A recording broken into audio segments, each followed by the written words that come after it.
저는 이런 자리는 처음이라서 좀 떨립니다, 사실. 제가 오늘 준비한 내용이 여러분한테 얼마나 도움이 될지 그것도 좀 자신이 없고요.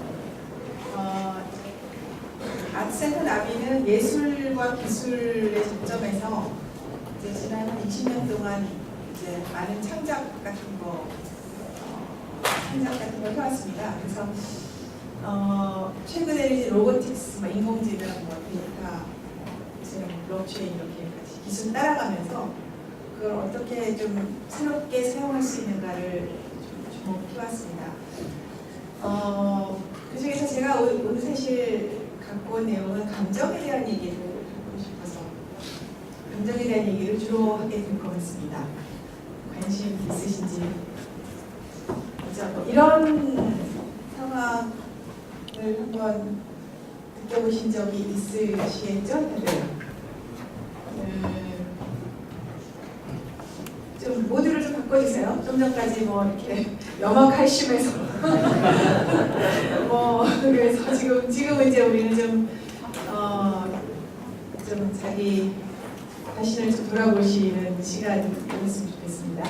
이런 상황, 어느 날 갑자기 문득 보니까 내 옆에 아무도 없고, 다 어디 갔지?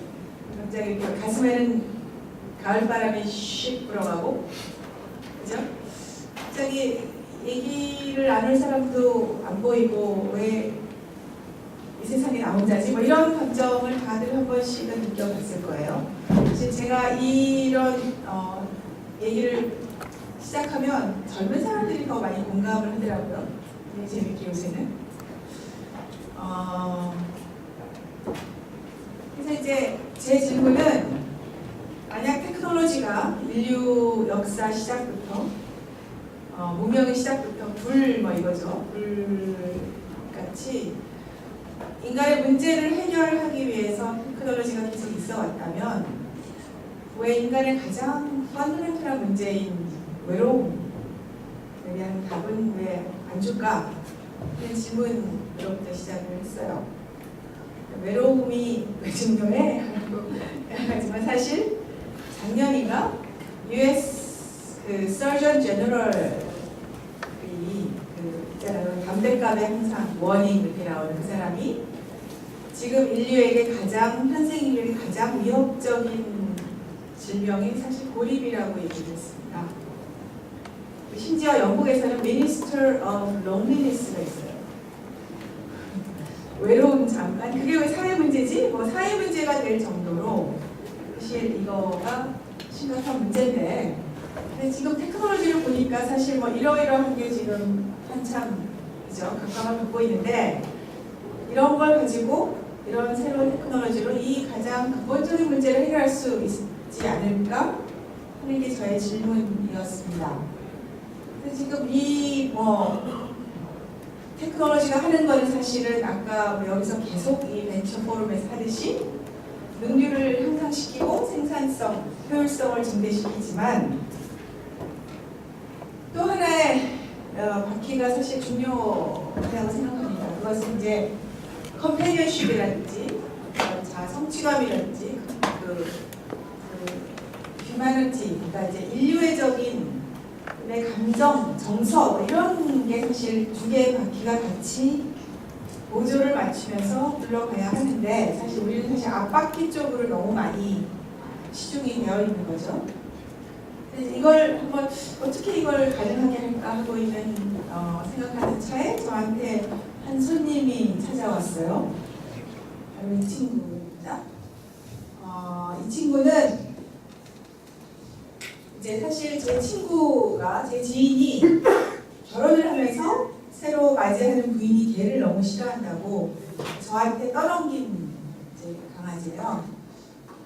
이제 상당히 영리한 놈이라서 분리장애를 알았어요. 그래서 하여튼 제 옆을 크죠? 제 옆을 1m를 떠나지 않고 한 1년 반을 그렇게 살았어요. 저와 함께. 그러니까 이제 제가 여기서 저기 가려고 그러면 벌떡이라도 따라오고, 화장실 가는 데도 따라오고, 뭐 모든 것에 얘가 저랑 안 떨어지려고. 근데 사실 데리고 다니기엔 좀 너무 크잖아요. 얘를 데리고 다닐 수 있는 데가 마땅치가 않더라고요. 조금 작고 내 가방 속에 넣을 수 있으면 내가 좀 이렇게 어디든지 들고 다닐 수 있을 텐데, 그러면서 이렇게 사람들을 좀 이렇게 보니까 다들 지금 핸드폰 하나씩 다 갖고 계시잖아요. 사실 이제 만약 내가 갖고 다니는 핸드폰이 나를 닮은 아바타 같은 로봇이라면, 사실 이게 로봇이랑 마찬가지잖아요. 이 안에 굉장히 많은 로보틱 시스템이 들어있죠. 로봇을 어떻게 정의하느냐에 따라 다르지만 반드시 움직이는 게 아니고, 그게 Self-Adaptive System을 로봇으로 정의하는 로봇 학자들도 많거든요.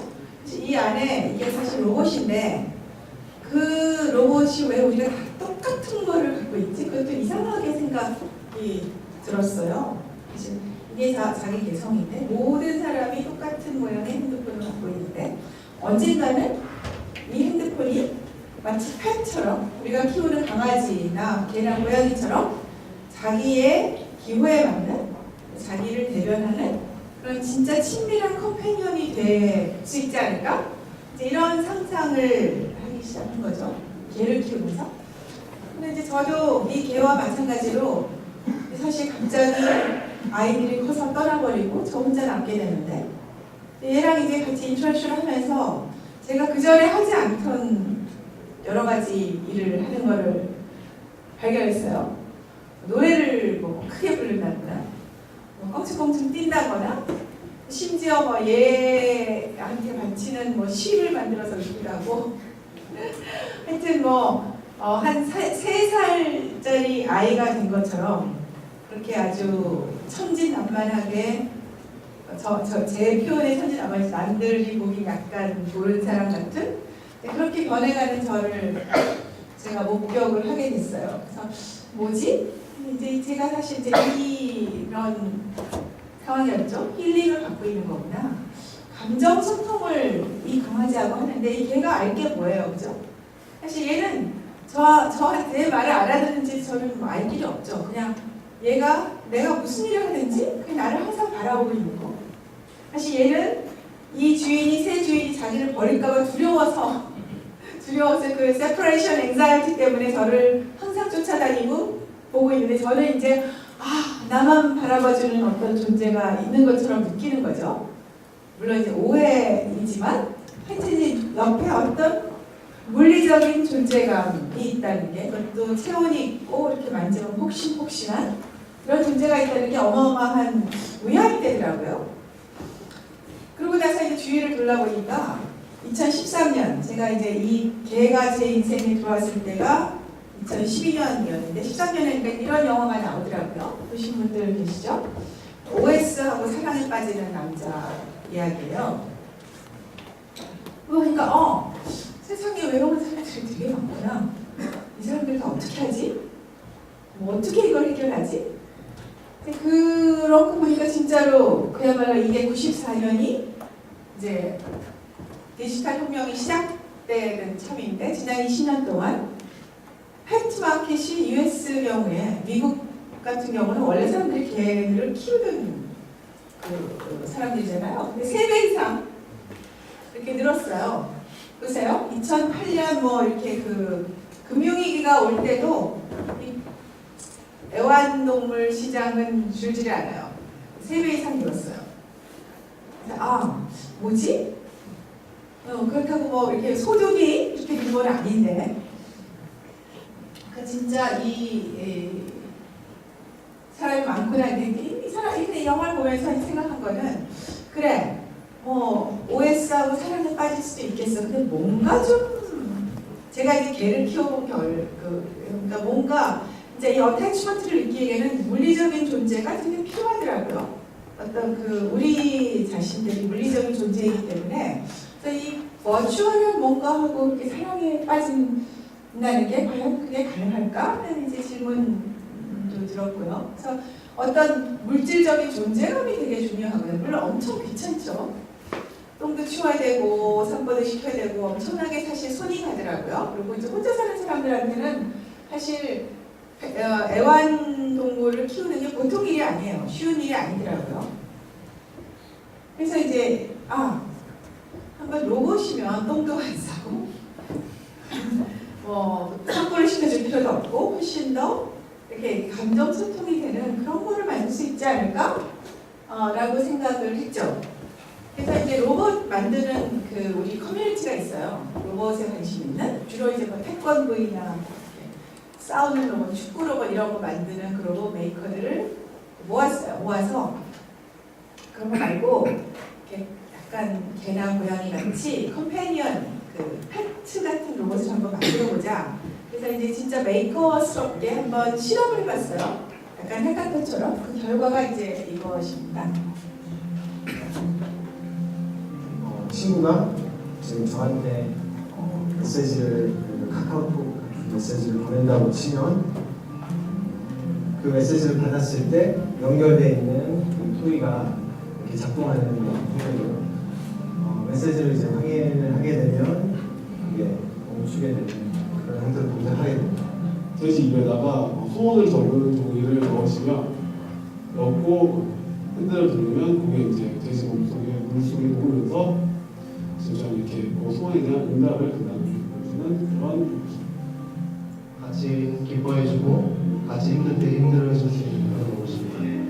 그래서 힘들어했을 때는 얘가 이제 허리를 숙이고 또 내가 기뻐서 기쁨의 감탄사를 했을 때는 얘네가 두 손을 바짝 들면서 같이 기뻐해주고 그리고 우리가 원할 때 하이파이브를 외치면 같이 하이파이브를 해줄 수 있는 그런 모습입니다.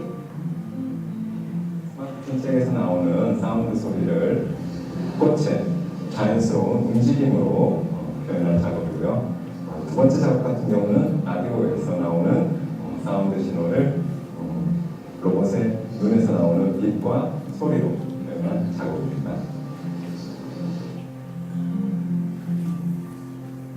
우리들을 위로해주는 말을 하고 때로는 욕도해주는 우리 정강원이 할머니의 모습을 형성해서 만든 곳입니다.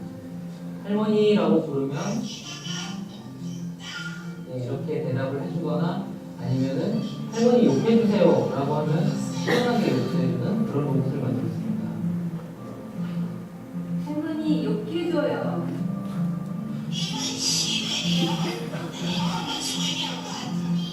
할머니 사랑해요.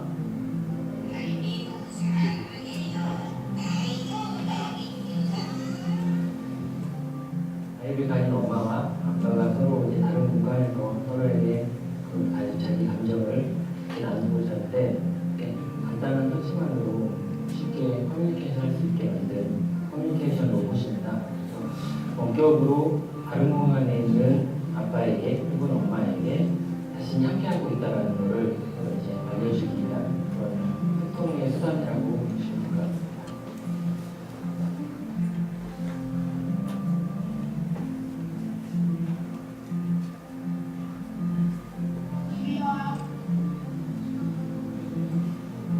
사랑해. 죽어. 여기 와. 사랑해.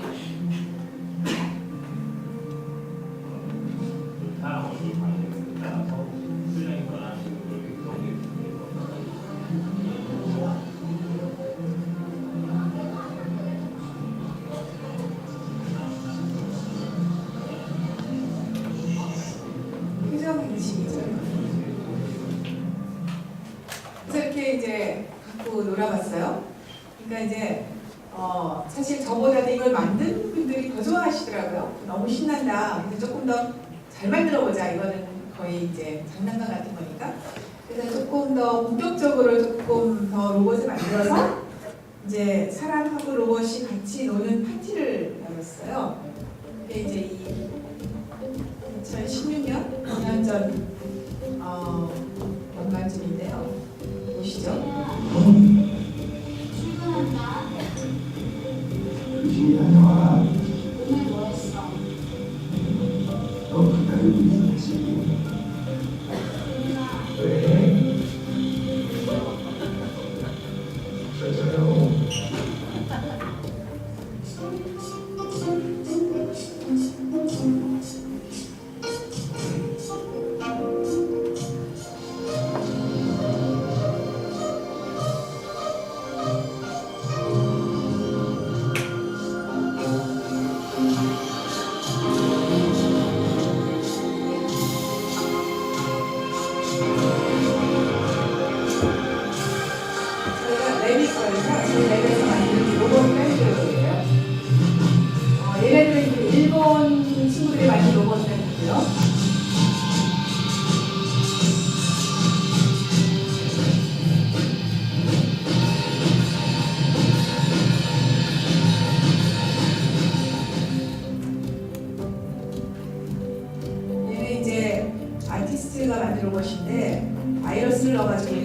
익어가는 과정이에요. 지금 발작을 하고 있고 좀 있으면 이제 연기를 내면서 죽는 거죠. 이분은 수제 자동차를 만드시는 분이에요. 우리나라에 참 특이한 분들이 계시더라고요. 그분이 만든 로봇이고 얘가 좀 인기가 많았어요.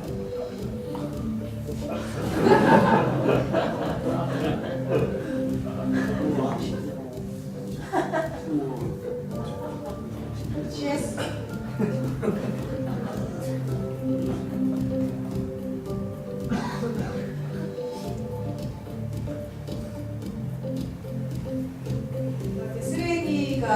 쓰레기가 로봇이라는 거고요. 그러니까 음식이 로봇이 음식으로 만든 로봇.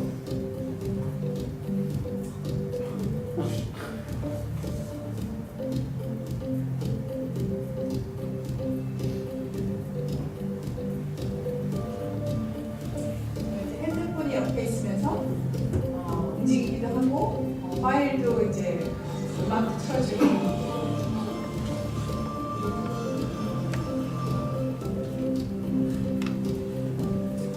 아이들도 같이 만들어봤고요. 부르면 이제 쓰레기통에 오는 거고.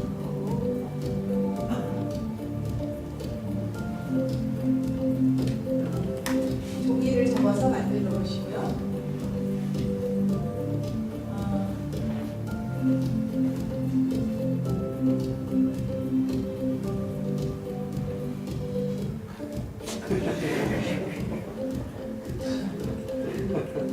만드는 게 쉽지 않았어요. 이거는 사람이 다가가서 앉으려고 도망가는 의자예요.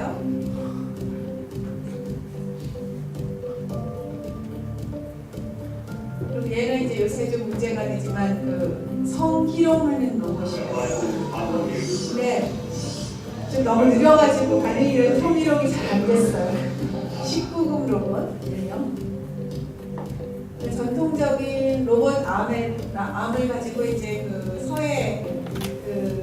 서해를 하게 호복에 될 서해 글씨를 쓰는 거고요.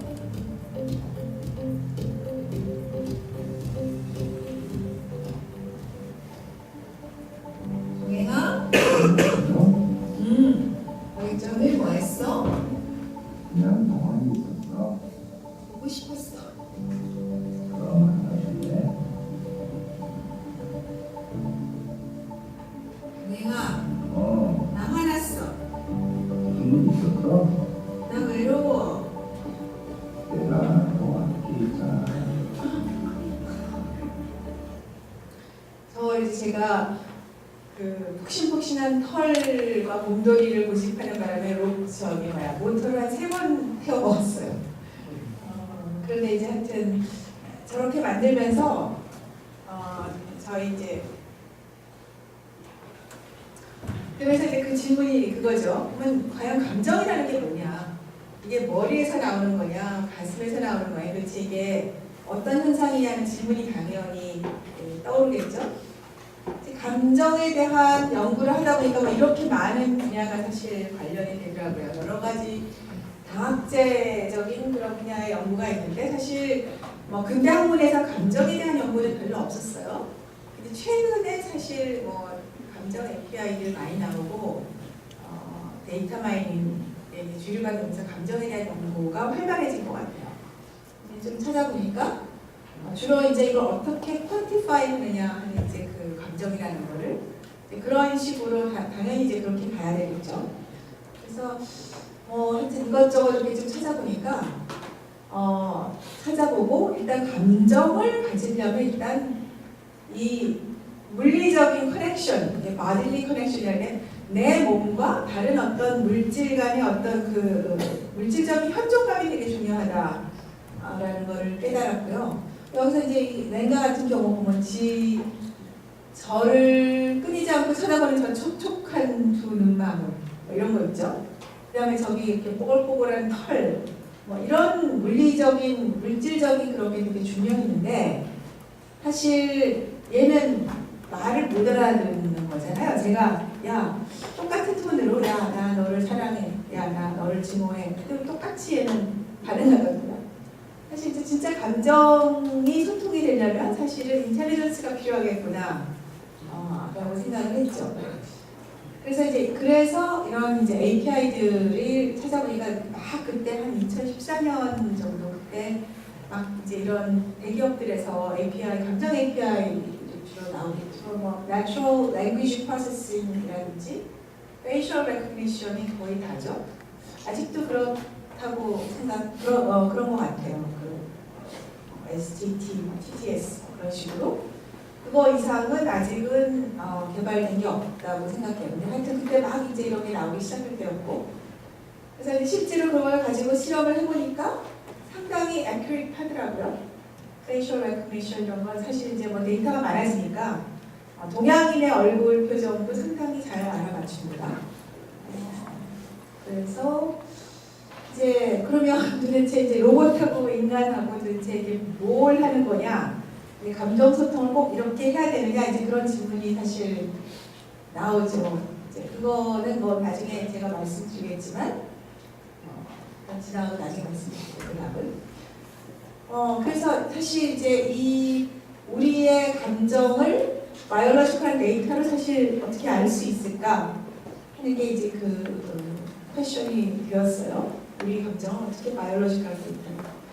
사실 이제 그거에 답하기 위해서는 사실 감정이 뭐냐, 아까 제가 처음 말씀드린 것처럼 도대체 감정이 어디서 나온 거냐 하는 건 사실 우리가 감정에 의해서 많이 좌우됨에도 불구하고 감정에 대해서 잘 몰라요.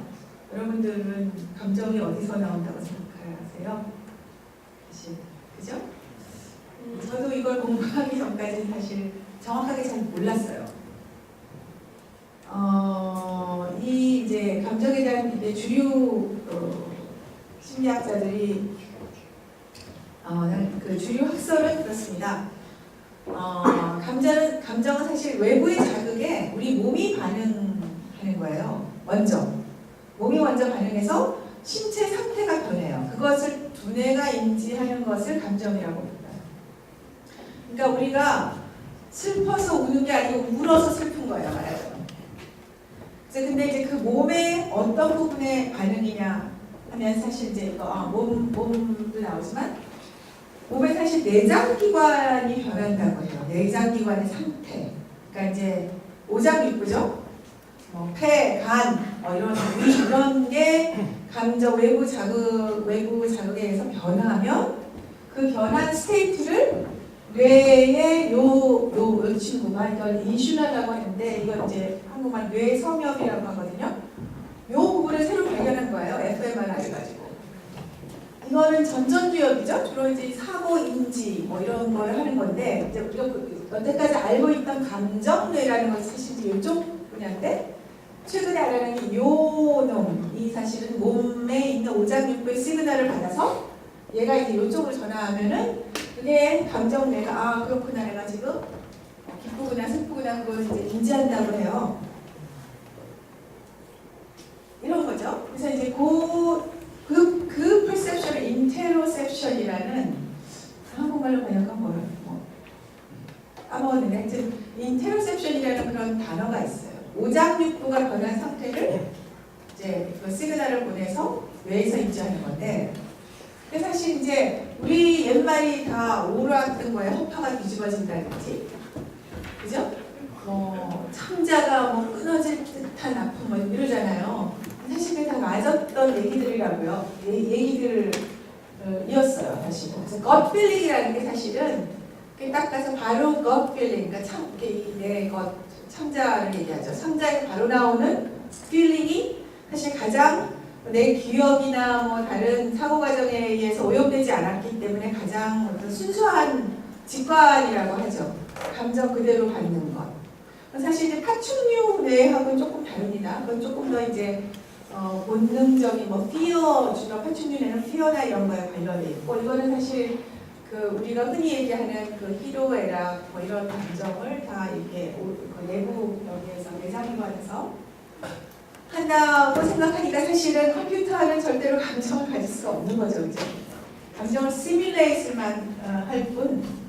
그리고 이제 이런 스터디도 있었어요. 이건 사실 이제 이걸 뭐이 오장육부를 측정한 거는 아니고 셀프 리포팅 거였지만 이제 이게 굉장히 그 샘플이 많았어요. 수백 명, 한 700명인가 그 정도의 그 실험자를 가지고 피실험자들한테 이제 이런 영화를 보여주는 거예요. 영화 그 영상을 보여주고 뭐 이런 감정을 갖게 하는 컨템프트, 뭐 디프레션, 러브 이런 갖게 하는데 굉장히 놀랍게도 연령이나 성별, 인종 차이 없이 거의 일치하는 그런.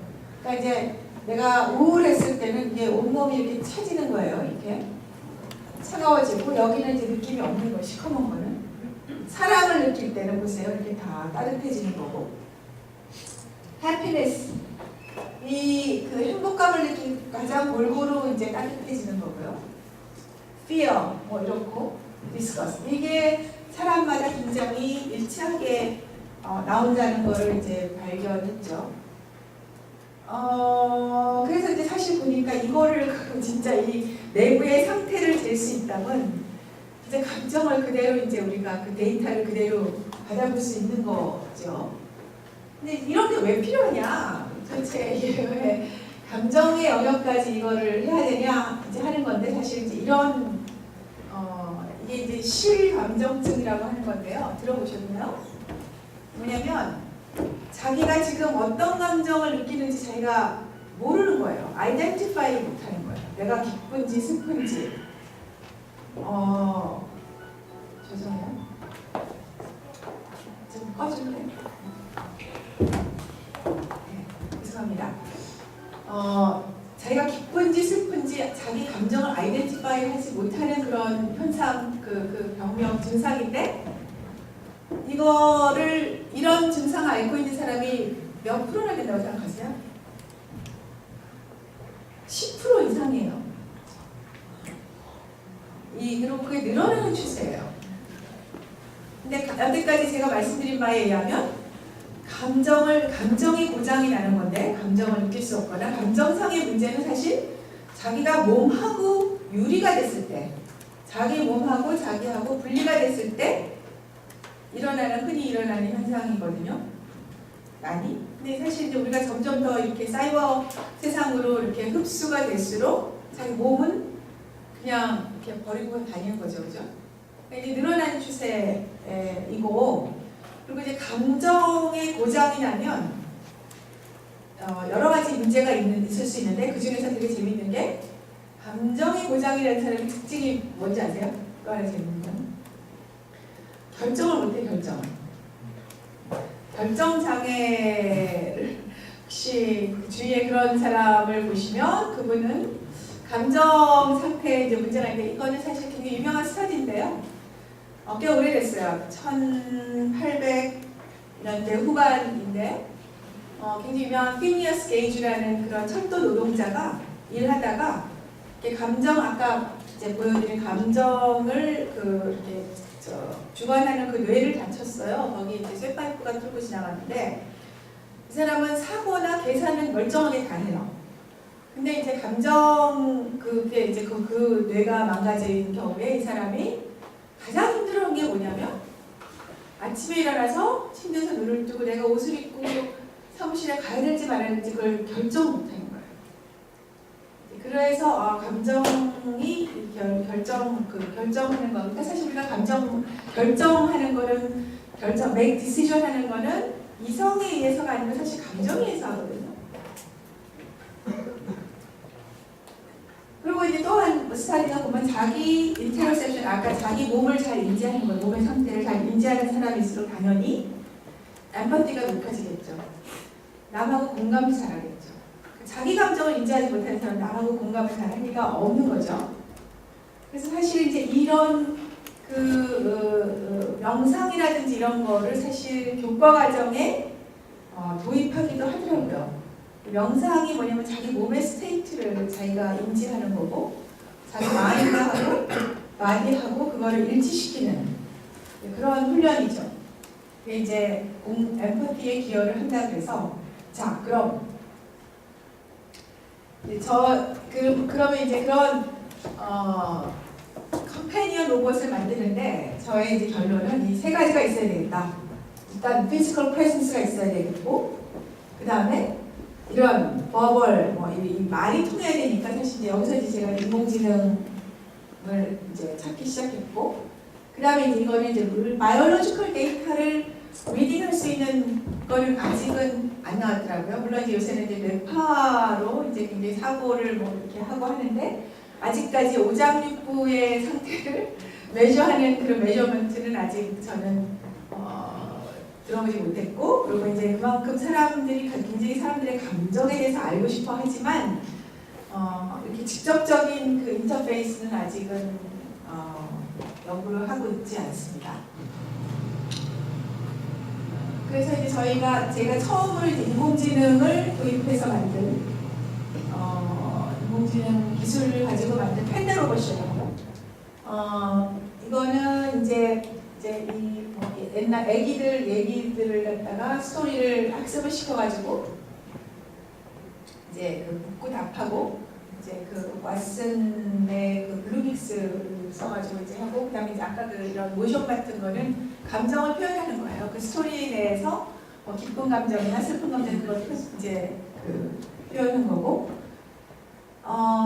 그래서 이제 사실 저 얘기는 이제 사실 이게 사실 시작이고, 여기서부터 이제 인공지능을 그다음에 이제 가서 인공지능으로 이제 작업을 하기 시작했고, 또 인공지능을 하다 보니까 데이터 쪽에 이제 문제점이 보여서 데이터 쪽으로 또 관심을 갖고 작업을 이제 하고 있고, 그리고 지금은 이제 아까 말씀드린 블록체인 기술을 보면서 어떻게 새롭게 커뮤니티나 새로운 어떤 진짜 커먼스가 어떻게 생겨날까, 이제 그런 연구를 하고 있습니다. 제가 사실 막 길게 말씀드리는 것보다도요, 사실 이제 Q&A 같은 거 시간이 좀 있으면 좋을 것 같아서 저는 이제 제 얘기는 여기까지 마치고요. 나머지 시간 동안에 시간이 얼마나 되는지 모르겠지만 하여튼 질문이나 혹시 코멘트 있으시면 재밌게 얘기했으면 좋겠습니다. 이상입니다. 감사합니다. 네. 저희가 진행 예정상 7시까지 이 섹션이 잡혀있기 때문에 40분 정도 Q&A 할 수 있는 시간이 있습니다. 여러분, 궁금하신 부분 있으시면 기타 없이 손 들어주시면 저희가 마이크 전달해 드리도록 하겠습니다. 질문자 손 들어주시고요. 관장님께서 선택해 주시면 될 것 같습니다. 질문 있으신 분? 네, 여기 있게 손 들어주세요. 여러분 너무 부끄러워하지 마시고 의미 있는 주제잖아요. 많이 질문해 주시면 감사하겠습니다. 좋은 강의 잘 들었습니다. 어떻게 보면 인간의 궁극적인 제일 해소해야 되는 문제점을 정확하게 지금 좋은 강의를 해주셨는데요. 저는 근데 개인적으로 저도 이 문제에 관련해서 지금 SNS 플랫폼을 만들려고 하고 있는데요. 그래서 저는 여러 가지 미래학자들이나 기계로 독거노인들이면 기계로서 어느 정도 개인의 감정을 해소한다고는 하는데, 저는 약간 좀 부정적으로 보는 게요. 인간이 기본적으로 내성이 있습니다. 내성. 사람의 유효기간이 있듯이 내성이 있는데, 기계는 아직까지는 이게 좀 일반적인 패턴이거든요. 물론 좀 기술이 좀 고도화가 되면은 좀 다양하게 좀 반응이 나오겠지만은 아직까지는 좀 단순하거든요. 챗봇 서비스도 그렇고요. 근데 그것을 과연 인간이 감정을 거기서 해소를 할 수가 있는지 좀 의문이 들고요. 그리고 또 기본적으로 인간에게 제일 기본적으로 좀 해소가 되잖아요. 근데 그게 궁극적인 이유가 공감이라고 합니다. 공감. 여기 기계하고 나하고의 공감이 연결고리가 없고 유대감이 없는 거죠. 유대감이 없는데 얘하고 나하고 뭐가 비슷한 점이 없는데 과연 그 로봇한테 이거를 좀 느낄 수가 있을지 저는 좀 약간 의문이 들고요. 일반적으로 드라마를 보더라도 저희가 일반적으로 여러 희노애락을 느끼는 게 연기자한테 자기 자신의 감정을 투입시키는 거라고 생각하고 대리만족을 하는 건데, 기계한테 대리만족을 한다는 것도 좀 웃기고요. 그래서 저는 궁극적으로는 사람한테 이걸 받아야 되는데, 이 4차 산업혁명이 이제 오늘 일자리가 줄어든다는 건 누구나 다 알고 있잖아요. 그러면은 일자리가 줄어들면 남아도는 건 사람이에요. 그치? 사람하고 사람을 연결시켜주는 그런 방법이 있어야 되는 건데, 굳이 뭐 기기한테 물론 기술이 좀 고도화가 되면은 기계로도 할 수가 있을 것 같습니다. 아직까지는 뭐 일자리도 많이 없는데 사람하고 연결해서 P2P 그런 시스템을 좀 정교하게 만들면 좀 괜찮을 것 같은데요. 근데 약간 여기서 좀 부정적인 점은 프라이버시나 좀 이래저래 좀 불안한 게 있죠. 근데 그리고 그런 건 여러 가지 플랫폼 보호해줘야 되는 거고, 그래서 그런 약간 비슷한 이론을 얘기해 주신 분이 마크 그라노베터가 약한 연결인이라고 얘기를 하셨어요.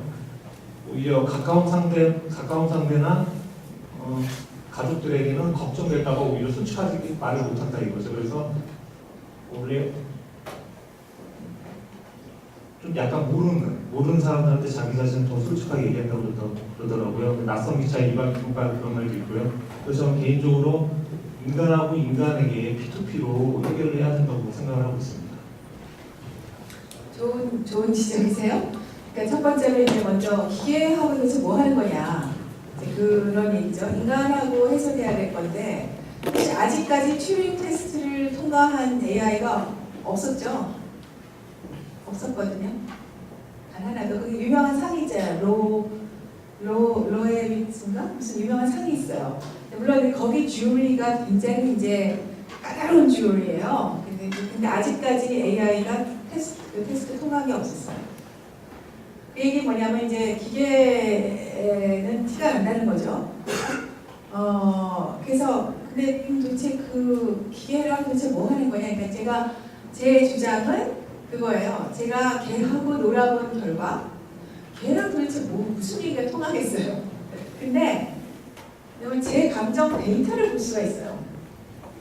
내 안에 보통 사람들이 감정의 병이라는 게 밖으로 드러내지 않았을 때 자기가 그걸 안에 갖고 있고 자기가 도대체 그거 막 엉겨가지고 여러 가지 감정들이 엉겨서 그게 이제 밖으로 해출이 못됐을 때 하는데, 기계랑 걔를 보면 내가 세이프하게 그걸 나올 수가 있다. 내가 화났으면 그렇게 화를 내보고, 뭐 슬프면 슬프다 이렇게 하고, 기쁘면 막 펄쩍펄쩍 뛰기도 하고, 그거를 세이프하게 할 수 있는데 사람하고 그렇게 할 수 있느냐? 잘 안 되거든요. 근데 그리고 두 번째 말씀하신 P2P 감정 노동이죠. 새로운 어떤 인더스트리일 거예요. 저는 그거 굉장히 필요하다고 봐요. 그러니까 진짜 머리 좋으신 분들이 그걸 디바이스에서 어떻게 감정 노동을 진짜 이 인더스트리로 진짜 이게 그걸로 진짜 돈을 벌 수 있게 할 수 있냐고. 이미 지금 뭐 사이콜로지스트나 이런 사람들은 그런 거 사실 일종의 그거라고 볼 수 있죠. 감정 노동을 하는데 사실 그것만 있지 않을 것 같아요. 여러 가지 형태의 그게 있을 것 같고, 제가 벌써 한 2, 3년 되는 것 같아요. 중국에서 울음사라는 직업이 생겼대요. 사람들이 울지를 못해요. 심지어 뭐 엄마가 죽었는데도 못 우는 사람들이 있어요. 그러니까 이제 그만큼 이제 막 이렇게 그런 거죠. 얼어버린 거죠. 그래서 엄마가 돌아가셨는데 울어야 되는데 못 우니까 와가지고 부르면 와서 울게 해주는 사람. 그런 뭐 얘기가 있을 정도로 사실은 감정에 대한 노동, 그리고 사실 이제 뭐 그런 얘기를 많이, 앞으로의 CEO는 감정을 그러니까 사람 사실 뭐 이런 인지나 이런 계산은 기계가 다 하잖아요. 많이 하잖아요. 뭐 스트래테지도 결국은 기계가 다 하는데, 그러면 그다음에 나온 건 뭐냐면 사실 사람과 사람 사이의 그 얽히고 복잡한 그 감정을 문제를 해결하는 거잖아요. 여기 이제 벤처 하시는 분들 계시는지 모르겠는데 그분들도 기술과 돈이 있어. 기술도 있고 돈도 다 받았어. 그 다음에 이제 문제는 뭐냐면 이제 팀이 깨지는 거잖아요. 그게 가장 큰 문제인데 그거를 딜하는 게 미래의 CEO다 이런 얘기도 하더라고요. 그래서 뭐 여러 가지 형태로 감정에 대한 인간의 감정을 다루는 거, 감정을 또 이렇게 굉장히 관리하는 것, 더 좋게 향상시키는 것, 이런 직종이 사실 저는 생겨야 된다고 생각하고 생길 것이라고 생각해요. 사실 남은 거는 사실은 사람의 감정밖에 없잖아요. 그리고 그 영역은 사실 무궁무진하거든요. 우리가 모르는 게 거의 훨씬 더 많고, 겨우 아까 얘기한 게 이제 이거 뇌를 찍어보니까 요 부분이 몰랐던 요게 감정을 느낄 때 요게 막 이렇게 활성화된다. 그래서 이제 발견한 거 정도거든요. 그러니까 이제 그 이상은 어떻게 돼서 이렇게 되고 또 뭐 이런 슬픔이 어떻게 기쁨으로 바뀌는지 우울증도 사실 그렇잖아요. 그게 뭐 우울증 약이 나와서 해피 드럼이 나와서 뭐 굉장히 레볼루셔너리하다고 그래서 알아보니까 사실은 뭐가 어떤 성분이 왜 이 사람한테 맞는지 몰라요. 그냥 진짜 우울증 치료는 이것저것 먹어보고 그 중에서 먹어보고 듣는 약이 그게 당신한테 합당한 약이 이렇게 돼 있더라고요. 그러니까 사실 모르는 게 너무 많은 거가 맞는 것 같아요. 근데 저는 이제 감정을 볼 수 있는 감정을 내놓고 내 감정을 내가 볼 수 있는 건 되게 중요하다고 생각하죠. 네, 감사합니다. 네. 또, 네. 예. 저쪽 끝에. 예.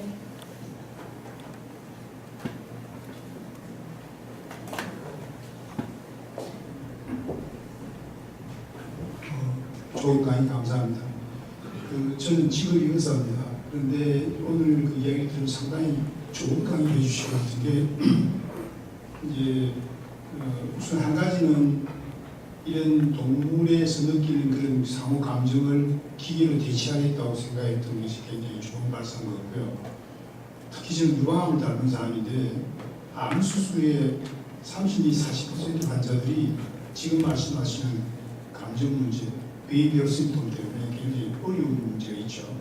근데 그것을 이제 지금 국가나 제도권은 다 비비치고 있고 지금까지 정리된 것은 마이크로바이옴을 이용한 갓브레인 엑시스라는 어떤 학설을 가지고 장내에 있는 여러 가지 정보가 이제 아까 말씀하신 것처럼 뇌 쪽에 이제 신호를 줘서 그런 문제가 생길 것이다. 안타깝게도 그런 마이크로바이옴에 관한 치료 방법이 아직도 잘 정리되지 않고 있는 실정입니다. 그래서 제가 보기에는 그런 시도를 한다는 것은 특히 이제 일반인도 그렇겠지만 고통받는 환자들에게 있어서는 굉장히 좋은 기대를 할 수 있는 것 같은데 한 가지 좀 제가 여쭤보고 싶은 건 저는 기계는 잘 모르는 사람이기 때문에 연구를 하시면서 모든 환자가 똑같지는 않거든요. 아까 우울증 말씀하셨지만 저도 제 환자들 중에 우울한 환자가 많죠. 정신과에 보내면 똑같은 약을 주는데 뭐 천차만별입니다. 그러니까 치료가 잘 안 되는 타겟을 모르는 거거든요. 그러면 선생님이 지금 하시는 부분이 데이터를 많이 입력을 시키면 그 로봇이 환자에 맞춤 로봇을 만들 수 있을 가능성이 있겠느냐. 그게 저로서 상당히 궁금하거든요. 어디까지 지금 준비가 되셨는지 그런 걸 좀 말씀해 주시면 좋겠습니다.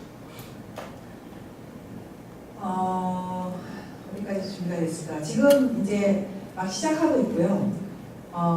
AI를 가지고 이제 여러 가지 실험을 했고, 그다음에 데이터 사실 이제 거기서 가장 문제는 사실 데이터예요. 이게 퍼스널 데이터고 굉장히 또 이제 카운슬링 데이터가 사실은 들어와야 돼요. 이제 근데 그거는 우리나라에서는 거의 불가능해요. 얻기가 카운슬링 데이터는. 그래서 사실 이제 데이터 구하는 게 가장 지금 보틀렉으로 와 있고요. 비식별화를 하고 뭐 이래도 항상 우리나라 데이터 그 팔러스 산업 팔러스는 무조건 안 되는 쪽으로 그렇게 아직 돼 있어서 그게 사실 이제 그럼 그것도 하나 이제 잘 말씀해 주신 게 주로 이제 헬스케어에서 데이터 이제 많이 AI 데이터 이제 유형한 분야 중 하나가 헬스케어인데 헬스케어에서 사실은 정신건강은 거의 없어요. 그게 그 데이터가 아직은 그쪽이 아직은 이렇게 안 하고 특히 여성들은 사실 저도 그렇지만 그 호르몬 체인지도 많고 그래서 사실 이제 굉장히 이게 멘털하고 피지컬하고 이게 남자들이 하는 거하고 매우 다릅니다. 근데 사실 이제 데이터나 이런 테크놀로지 쪽에 거의 남자들이 다 하고 있기 때문에 특히 여성들의 뭐 유방암도 큰 그거지만 또 하나는 이제 그 포스트네이터 그 디프레션이 있어요. 그 산후 우울증 그런 쪽의 데이터 같은 거는 그냥 거의 안 보죠. 이제 그런 멘털 데이터가 사실 이제 또 새롭게 봐야 될 그 영역이라고 생각을 합니다.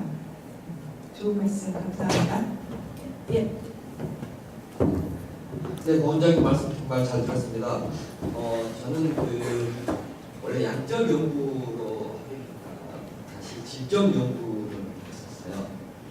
그런 경험들을 조금 전해드리면 뭔가 좀 새로운 방안을 찾는 데 도움이 되는 것 같아서 말씀드리겠습니다.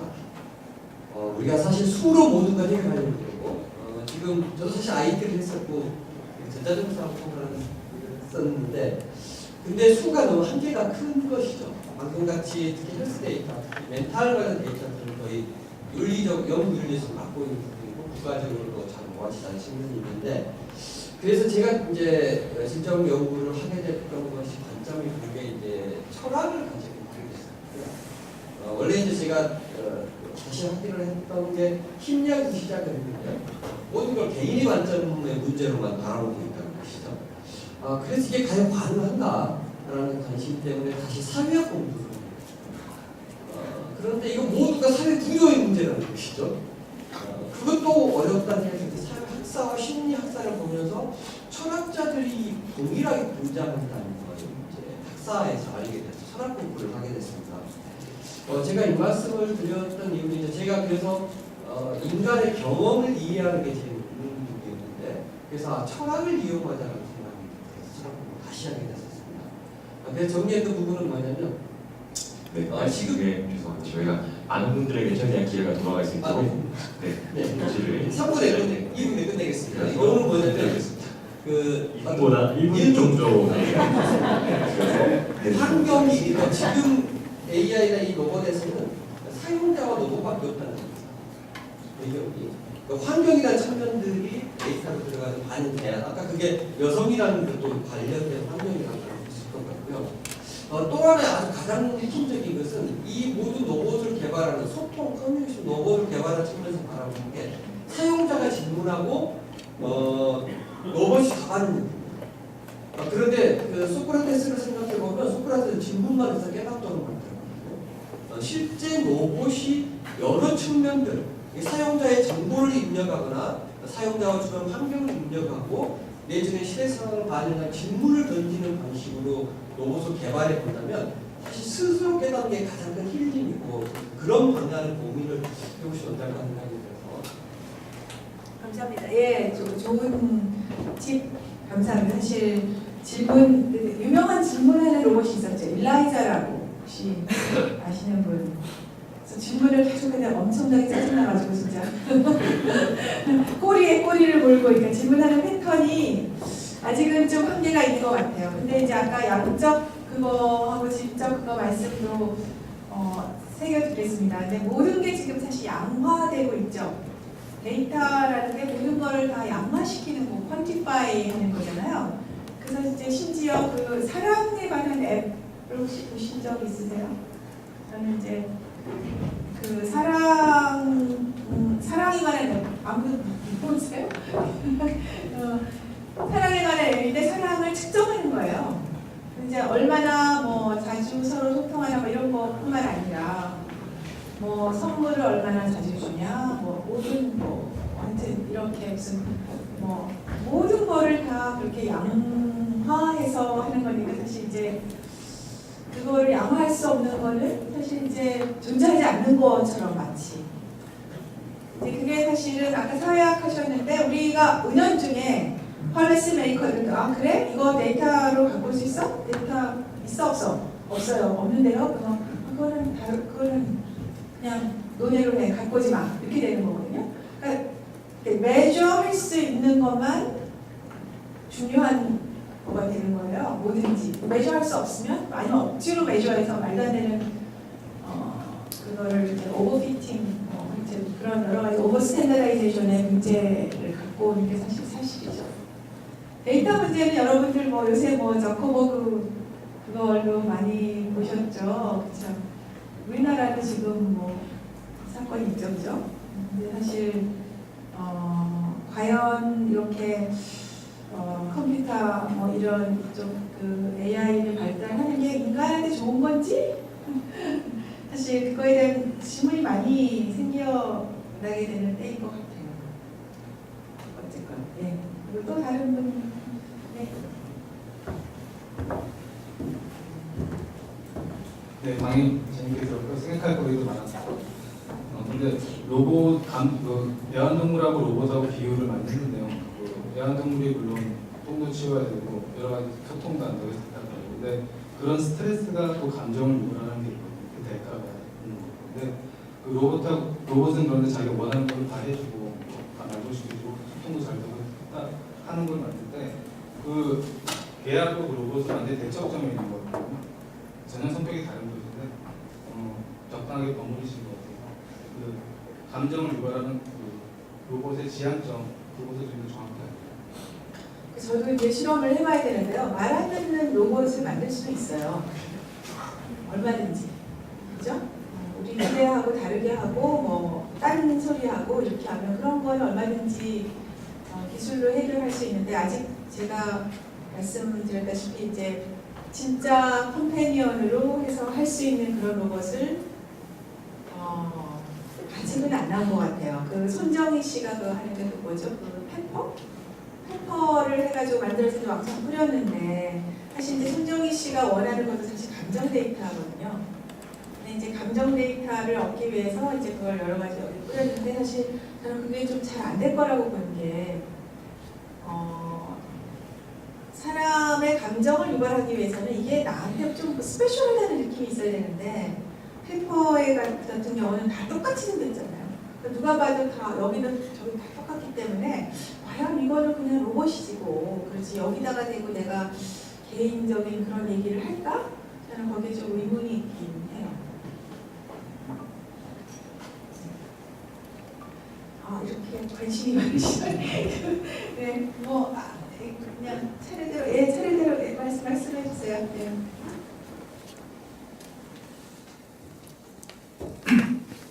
그러니까 오늘 로봇, AI, 기반으로 해서 아트와 감정 이런 키워드를 주로 얘기하는데 또 요즘 블록체인 관심 많으시다고 그러고 또 아트와 블록체인의 결합이 아까 제가 잘못 들어서 모르겠는데 커먼스에 대한 얘기하시는다고 하시는 것 같아서 요즘 그런 분야에 좀 관심이 많아서 그런데 그쪽 분야에 대한 고민을 하시는 것을 좀 그래서 말씀해 주실 수 있는지. 예.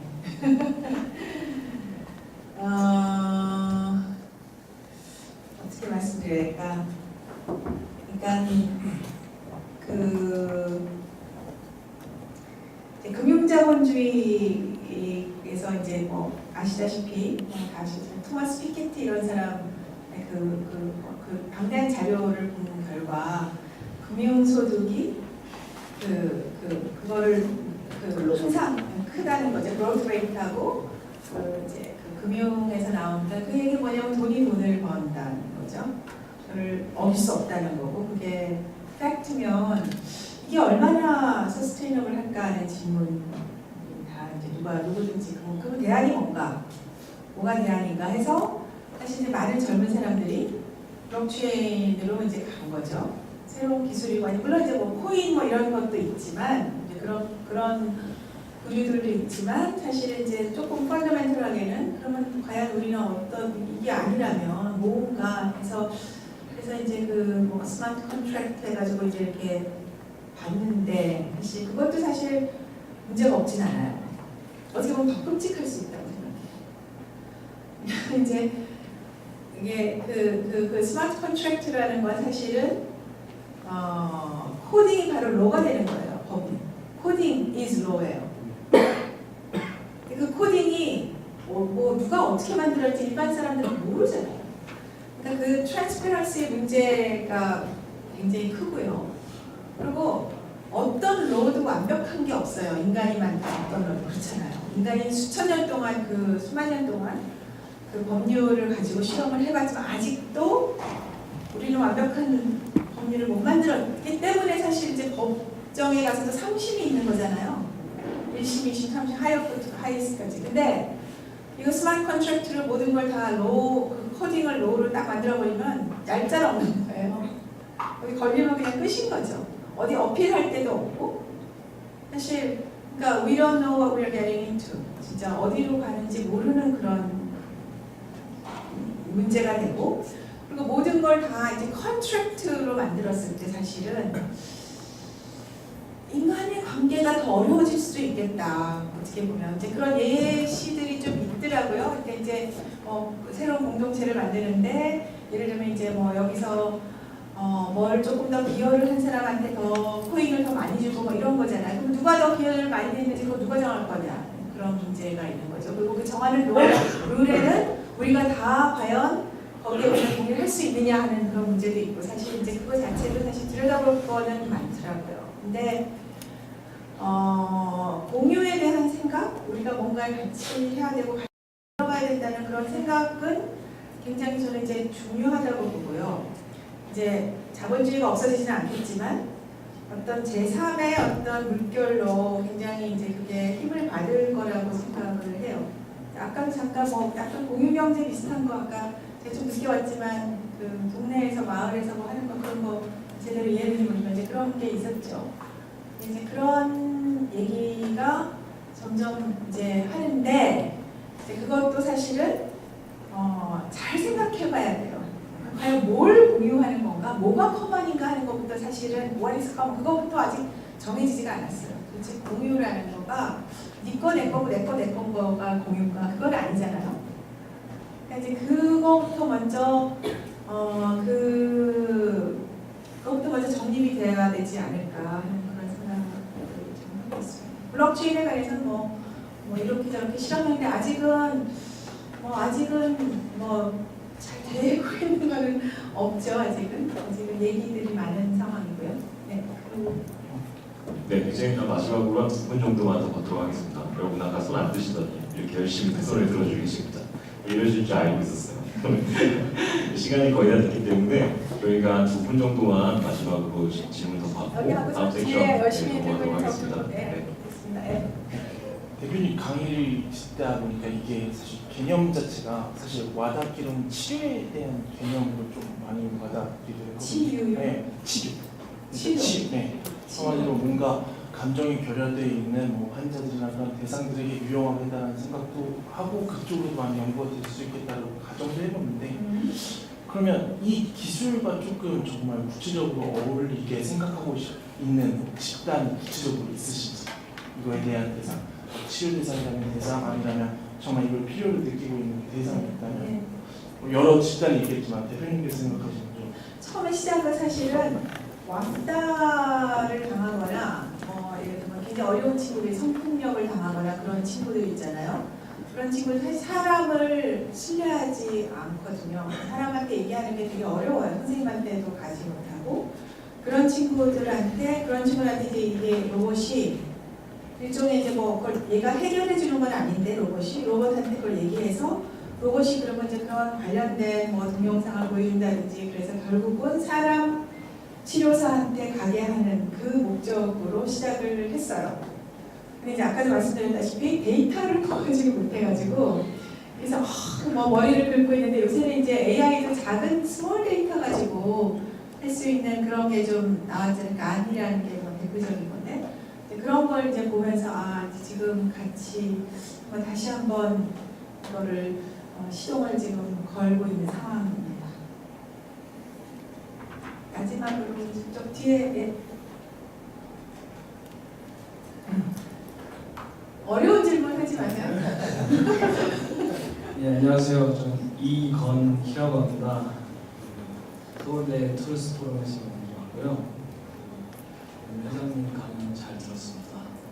그 질문은 오늘 프리젠테이션 초반에는 단순히 감정 로봇에서 출발을 하셔서 프리젠테이션 끝에는 강아지 수준의 감정 로봇까지 개발하셔서 하시는 걸 잘 보여주셨는데요. 구글의 감정 없는 알파고보다 훨씬 미래적인 미래 감정 로봇은 어떤 모습이라고 회장님 예측하시는지 보고 싶습니다. 알파고보다 어떻다고요? 알파고보다 훨씬 매력적인 미래 감정 로봇은 것은 어떤 모습이라고 회장님 예측하시는지요? 감사합니다. 제가 알파고를 사실 이해할 만큼 AI에 대한 지식은 사실 없습니다.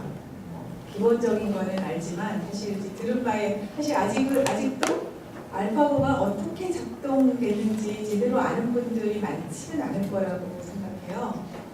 단순히 CNN 뭐만 가지고 한 거는 아닌 것 같고요. 다른 게 들어간 것 같은데 인지를 이제 딥러닝이 이제 결국 패턴 인식인데 패턴만 가지고 사람을 과연 패턴으로 가지고 사람을 감동시킬 수 있을까 하는 거는 좀 아닌 것 같거든요. 그죠? 사실 이제 지금 제가 이해하기로 지금 현재 그 사람 각각을 갖고 있는 딥러닝 그거에 관련된 데이터 이게 전부 에버리지 값을 찾는 거잖아요. 평준화시키는 거잖아요. 물론 이제 그걸 다 세그멘트해서 작은 그룹으로 나눠서 이제 개인한테 맞춤하라고도 하지만 나를 봐서도 나의 평균에 맞추는 거예요. 내가 짜장면, 나는 이제 짜장면, 탕수육, 여러 가지를 유산슬 여러 가지가 있잖아요. 초이스가. 근데 주로 내가 먹는 게 짜장면과 짬뽕이다 그러면 계속 나한테 그것만 오는 거예요. 나는 유산슬과 난자완스 같은 거를 볼 수가 없게 되는 게 사실 지금 패턴 인식이거든요. 근데 맨날 짜장면, 짬뽕만 먹다가 맨날 갑자기 이런 중국 음식이 있었어. 멘보샤 이런 걸 이제 딱 봤을 때 사람은 이제 그럴 때 감동이 오는 거잖아요. 그죠? 근데 사실 이제 그게 데이터 어널리시스에서 그 아웃라이어라고 하죠. 아웃라이어. 그거를 사실 이제 데이터에서 다 클린하잖아요. 다 제거하잖아요. 그래서 그 데이터인데 이제 그게 필요하기도 해요. 에버리지가. 전혀 아웃라이어 맨날 이상한 것만 갖다 대면 여기 사람이 들어가지를 않겠죠. 그죠? 그게 필요하지만 거기에서 어떤 경유로 그 아웃라이어를 멘보샤 같은 거를 갑자기 딱 들이댈 수 있는 그런 로봇을 만든다면 어떨까 하는 저는 이제 그렇게 생각을 하죠. 그 기술적으로는 이제 여러 가지 방법이 있겠지만 보완을 봐야겠지만 보통 이제 그걸 에러라고 하죠. 에러. 그죠? 근데 이제 사실 모든 게 다 아주 굉장히 매끈하게 스무드하게 돌아가는 세상에서는 그런 거친 혹은 에러 이런 게 사실 오히려 더 매력적이지 않을까? 그런 생각을 좀 해봤습니다. 오늘 강의 잘 들었고요. 제가 관장님한테 질문 하나 드리고 싶어요. 사실 우리 인류가 태어나서 지금까지 가장 어려운 게 감정을 조절하는 거라고 생각합니다. 그러니까 우리 인류의 성인이라고 이야기하는 석가모니나 예수나 홍제나 소크라테스 이런 분들이 결국 강조한 게 뭐냐면은 자기를 잘 조절하는 능력. 그걸 그분들이 이제 여러 가지 형태로 철학적인 말씀들을 해오셨는데 그것은 뭐냐면 그만큼 그것이 어렵다는 이야기예요. 인간 스스로의 자기를 조절해내는 것이 어떻게 보면은 영원히 불가능한 그런 영역이 됩니다. 그리고 우리가 성인이라고 이야기하는 사회 성인들이라는 분들은 정말 희귀종들이죠. 그분들만이 가능한 그런 거였는데 제가 이제 이 말씀을 해드리냐면은 감정 로봇이 과연 만들 수 있을 건가? 왜 그러냐면은 지금도 어쨌든 페퍼라든지 여러 가지 로봇들이 나오지만은 이게 상업적으로 성공하지 못한 게 몇 번 해보면은 그냥 지구의적으로 가능성이 있다는 거죠. 서로가 인터랙션 하는 부분이 그렇게 다양한 그런 인간의 감정을 소화해낼 수 있을 만큼 그런 감정 로봇이 과연 만들어져서 가능할 건가? 그런 부분이 저는 상당히 의문스러워요. 아이들이 만들겠지만은 과연 사람이 지루하지 않고 끊임없이 그 사람 대화할 수 있는, 같이 교감할 수 있는 그런 감정 로봇이 과연 가능할 겁니다. 그거에 대해서 좀 질문을 드려보고 싶습니다. 뭐 근본적으로 불가능하죠. 사람하고도 그게 안 되잖아요.